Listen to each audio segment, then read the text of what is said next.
Case study 1, Cherno Samba and our guest tonight, prepared to be in the hot seat and be grilled. Just some facts on Cherno. Caught national attention, playing for Millwall. He's under 15, scoring loads of goals in their youth teams. As a result of that, called up to England, represented England from under 15 up to under 20, and was held as the best prospect at that stage, playing in the head of England teams ahead of Wayne Rooney. But that's something that he'll tell you about in a moment. 16, where it may have started to go wrong for Cherno, but he'll tell you that. When he was on the verge of joining Liverpool, for at the time would have been £1 million+. It's a lot of money for a 15-year-old, and let him tell you why that never happened and what happened as a result of that. Let's have a little look at Cherno.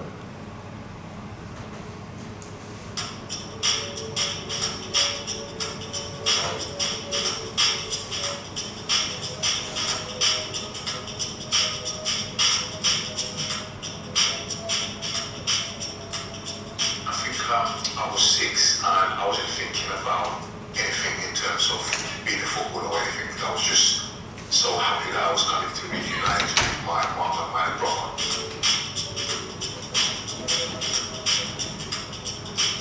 The club that stood out for me was Liverpool because the way they conducted themselves, you know, they made me feel welcome and everything else. So I decided, you know what, it was Liverpool that I was going to go with. Obviously the deal broke down. But I didn't know at the time that the deal broke down, so my mom knew, my dad knew, my agent knew, the club's both knew, except me.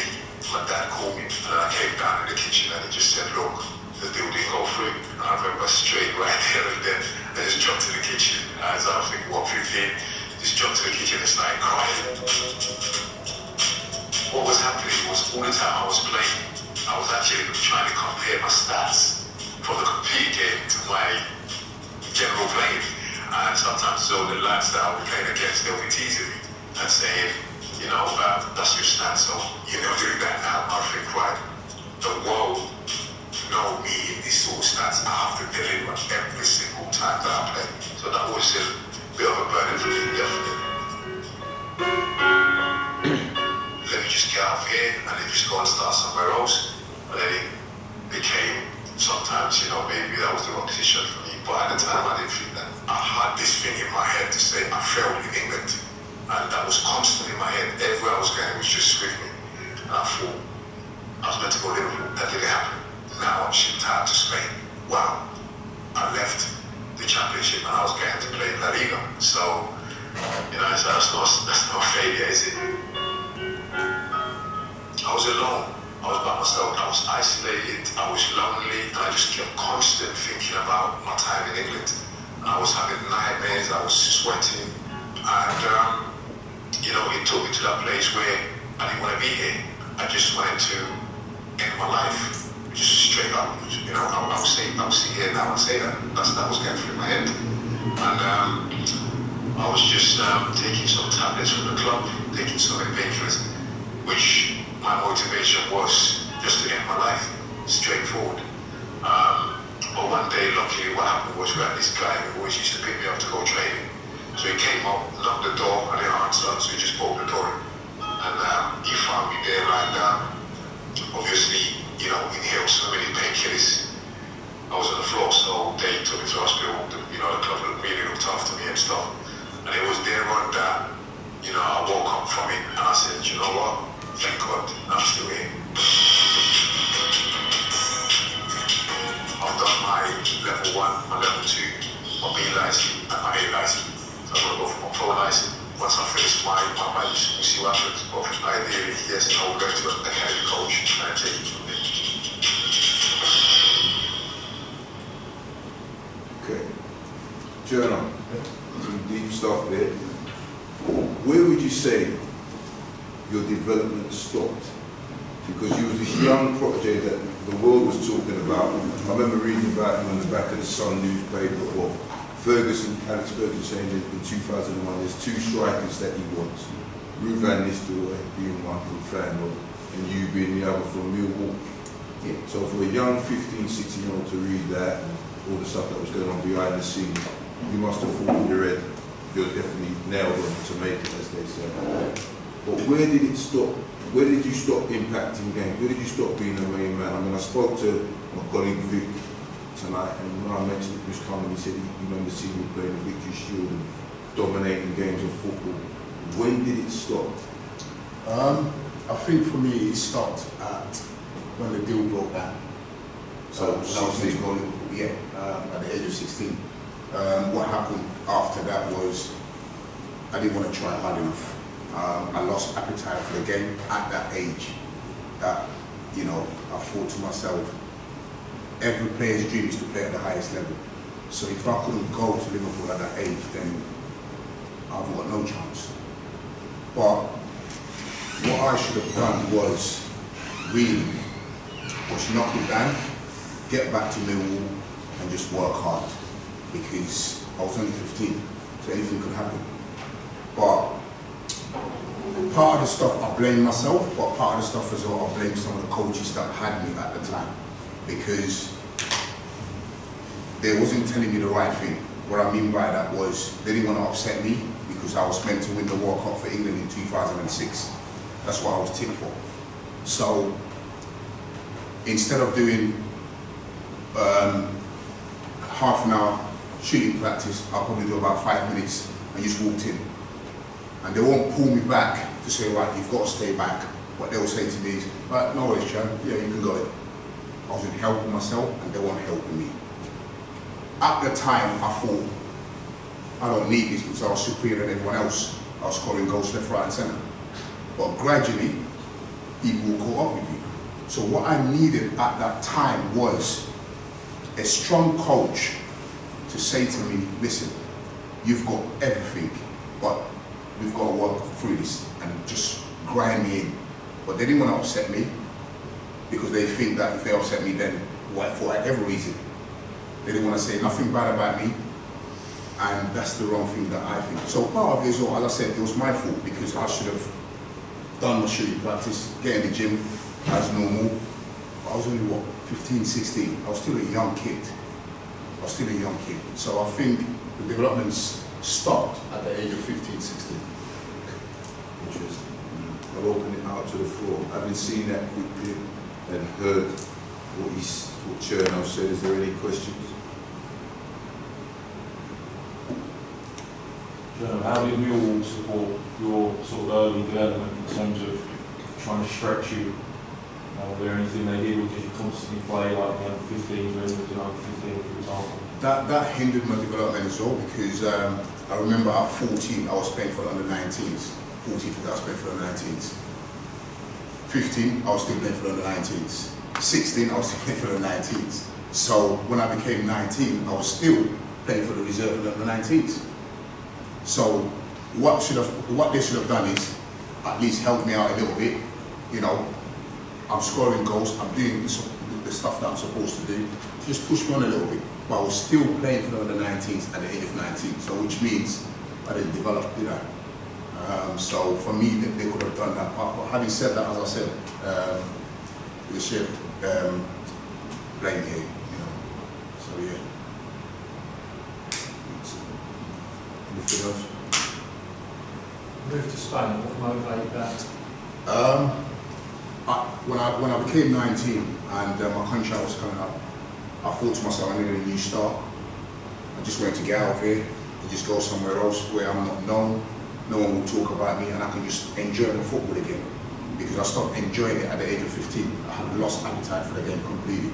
So I thought going to Spain, and my strength was coming deep, pick up the ball, turn, and I was very explosive going forward. So that was my strength. Whereas here, I wasn't allowed to do that a lot of times. So I thought going to Spain would make me do that. They would allow me to do that. So that's what motivated me. I just wanted to get away. But at the time, I thought that was the right decision. But looking back now, it wasn't the right decision. Yeah. Did anyone from Millwall sit you down at any point and be like, I know Nicky Milo, they're good people. Did they ever sit down and tell you, look, this is what we've got? Nicky was the only one that would occasionally speak to me and say, look, you've got abundance of ability, just knuckle down. But he was doing it in formal way. What I needed at that time was someone to just get hold of me, tough love. And sometimes us players, we need that. You've got, as coaches, you've got to balance that to say to yourself, right, there are some individual players that need tough love, and I was one of those ones. And there are some individual players that need, you know, a little bit more, do you know what I mean? Well, so, exactly. So, but I didn't have that. It was always, we don't want to upset Cherno. We don't want to upset Cherno. And what happened was, at the age of 15, when I wanted to go to Liverpool, there was a tribunal period where we was going to go to tribunal with Millwall. So, at the back of Millwall's mind, it was where I wanted to get out. So it was like they're going to punish me for wanting to get out. Why? I'm not sure why that was, but that's another story anyway. But so I felt that coming back, because after that deal didn't go through, I didn't play football for 6 months. I said, I don't want nothing to do with football, I quit football. But then obviously the chairman and everyone, I said, look, for God-given talent, just go back. And then I went back, but I think the damage was done already, because I stayed out for 6 months. I wanted to leave, and I lost appetite for the game. So coming back to Millwall, it was where, well, I'll just come back, but I was already gone. So all that stuff didn't help, where, you know, if I knew what I know now, I would have gone back, knuckled down, just work. There's no shortcuts in life, let alone in football. So you've got to work to get to where you want to get to. And I wish I had someone like me today would tell me that then, but I didn't. So, yeah. Can you actually remember the last time anybody actually challenged you as a coach, going from 12, 13, 14 on? Or did you go through all them periods with nobody ever saying this? Yeah, nobody did say anything to me. It was just, I'll turn up late, oh, it's Cherno. Just, it's fine. I wasn't, and that didn't help me. That didn't help me at all. As I said, shooting practice, and I just walk in, and no one would say nothing to me. If I had that particular coach, it could be anyone, it doesn't even have to be a coach, anyone, just say, look, just, you know, tough love. I think I would have gone where I, you know, I would have gone further than my career where I've been. But I didn't have that. So, yeah. Is it fair to say you were an early physical development? That as well, because I was very tall, I was very skinny but very tall, so I wish I was those players that would come from the back door. What I mean by that was I got noticed so quickly because I was scoring goals left, right and centre. So I'll give you a prime example, someone like I would say a name, Tony Craig, late developer, not disrespecting, but not the best, not the greatest ability compared to what I had at the time. But he'll knuckle down, he would know nothing about Tony Craig. He'll work hard. Whereas myself, because I had everything, I was big already, I didn't have to do that. So as time goes on, he's still playing. And he's played more than 400 games in the championship and leagues below. So that's what I mean by coming back from the, coming from the back door. So I wish I was those players those kids that no one didn't know about what I was doing, but I would get my work done. Yeah. What was it that reignited your love for the game? I didn't. I was just doing it for a job. I didn't enjoy it. I lost appetite at the age of 15, 16. So I was just making sure that, this football was for a job. That was it. But I didn't enjoy it at all. And when I retired 4 or 5 years ago, it was like the wall just off my shoulder. And I loved it. I enjoyed being like, I don't have to play football again, more than when I was just playing football. And it hurt me because it was the first love that I had as a youngster. So I knew that this was my passion, but I didn't enjoy it. So throughout my career, I was just doing it. I was, Spain, Greece, Norway, Finland, just for a job, just to stay in the job. You look like you've got it now. Sorry? You look like you've got it now. Oh yeah, I'm ready to go. Lovely job. Yeah. I'll just see. Thank you. All right.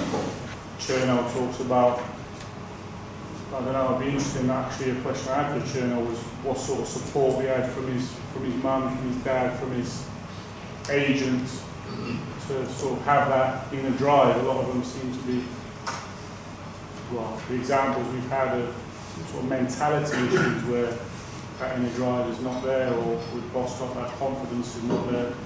Different sort of family background, but didn't really hear from Cherno about his own sort of family situation and what support you had and what advice you had from parents or agents. Yeah, well, my dad left at the age of 9, so I think which said it, I needed a father figure as well. I had an agent at the time, but he was only for himself. I was really young, I didn't need an agent, to be honest, but he was only for him. So I think if I had a father figure at that time, it would have been a little bit better. But my mom was doing everything that she could. But for me, I always say this to people, and it's key, the circle you go around you. That's everything, because those are the people that can guide you as a player to get to where you want to get to. But at the same time as well, the same circle can be negative towards you, because they're not in for themselves, they're not in for you, they're always in for themselves. Because I remember I was sponsored by Nike at the time, and the whole of my mates, cousins, I've got the most cousins, the most uncles, the most aunties, the most brothers and sisters you can imagine. But all they were there for was what they could get from me. I didn't know at the time, so I thought they loved me, they cared about me and everything. But so your circle is very important, it's key. So just to touch on that, I wish I had a father figure at the time, and the circle that was with me, they helped a little bit, but they didn't. Do you feel like your agent exploited you then? Absolutely, I would say that. Were they around for much later after the Liverpool fell through? He was around because I was just a loyal person. I don't know why I still speak to him now, can you imagine? But that's another story. But yeah, he was around, but you could see that when the deal didn't go through and things were going down a little bit, you could see the change in him, where before he would get me anything, 3 o'clock in the morning I would speak to him, but gradually that stopped. So I can't get hold of him. He wouldn't call me as often, he wouldn't come and see me as often, he wouldn't speak to me certain things as often. So he, decreased, but I knew why that happened. So yeah, so it's vital, the circle you have. Laura, we just had a little chat. Finally, you have to go for Cherno.